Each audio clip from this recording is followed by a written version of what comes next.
All right, guys. So here's a weighted one. So I'm sending this to a lot of people. I know it's in the group email, but I'm even going to text it to some because what we talked about in class, not enough people. I know I'm saying it a lot, but a lot of you guys I know aren't getting in enough weight training. I would rather have you do a full body weight training than do it cardio 7 days a week or 6 days a week and doing weight training either once or none.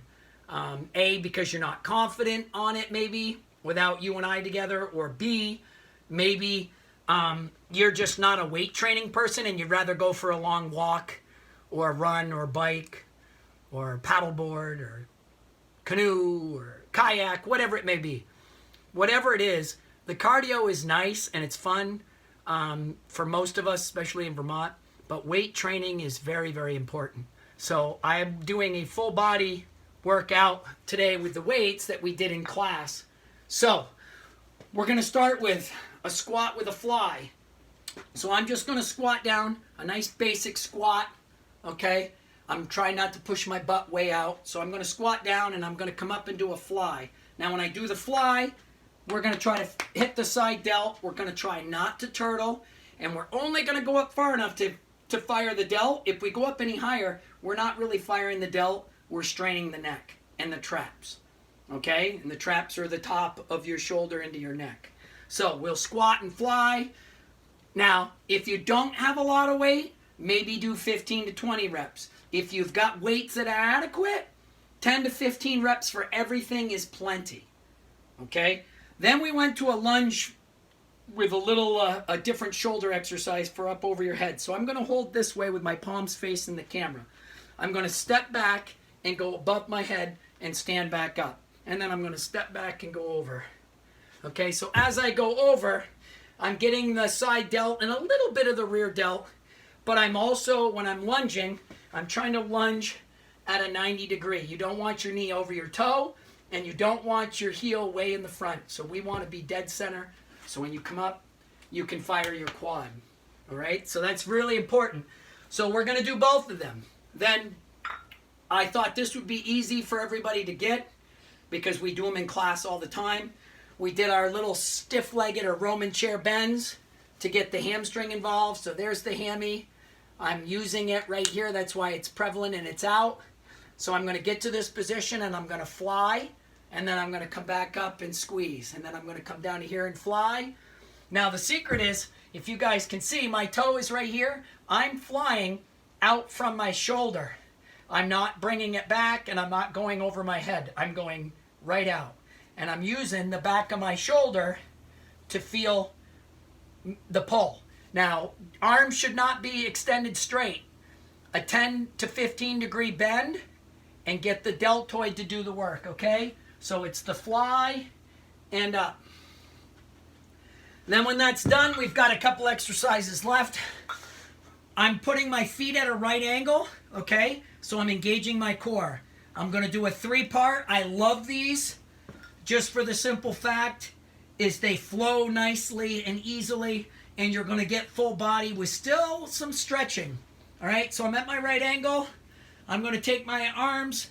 I'm going to keep my elbow right here. So when I bend and the weight comes down to my forehead, temple area, I'm coming straight up, squeezing the back of my arm. I don't want this or coming down to here. The elbow, when you're back, your elbow's pointed right up towards the ceiling, and it's an elbow joint, so it's a hinge. There's no shoulder involved. Okay? So we're going to come down, squeeze, then fly.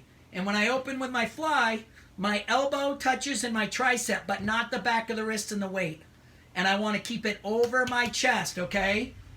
Over the chest and squeeze, and then I'm going to straighten it over my head. So these 3 exercises, they move relatively smoothly.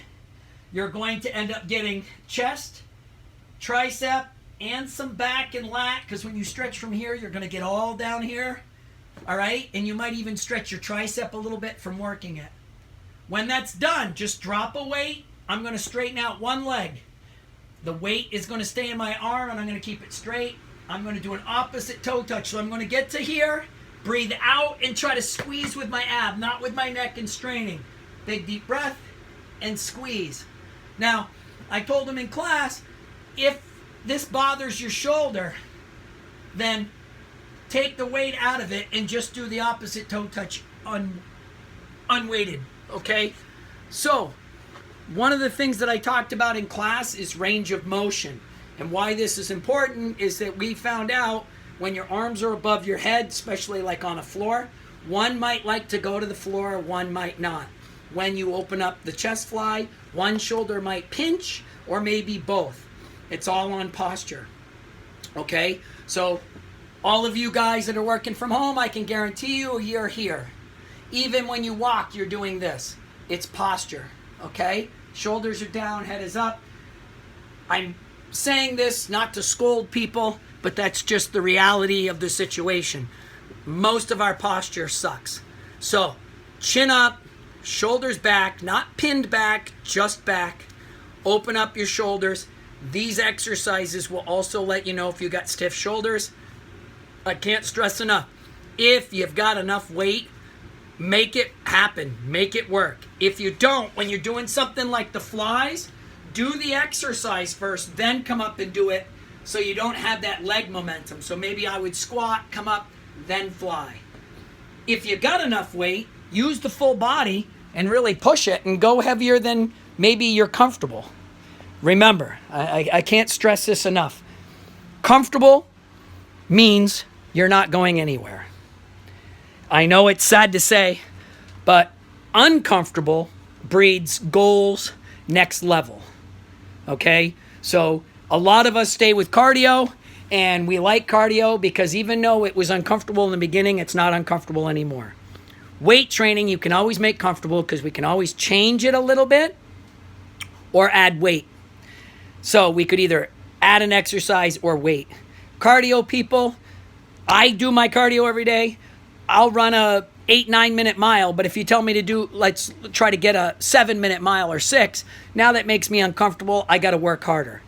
Same way as if you always do 3 miles a day and I say, hey, do 5, that might be uncomfortable. So remember, I'm not trying to beat a dead horse, but if you're comfortable in your exercise, nothing's going to change. And it's the same way with your nutritional needs or diet. If you are never hungry, then probably you're overeating, or your metabolism's so slow because you stopped eating that you don't really have muscle that's demanding it. So I like to tell people energy in, energy out. So if you're pushing and you're working hard, you should be a little hungry. But that doesn't mean overeat. It's the same thing. If your diet and you just don't track your food and you don't know what you eat, it becomes comfortable. You just can make some unhealthy choices or healthy choices but overeat because you don't really know what you're eating. So always remember in life, if you're a little uncomfortable, it's okay. That means growth. Okay? Have a good day, guys.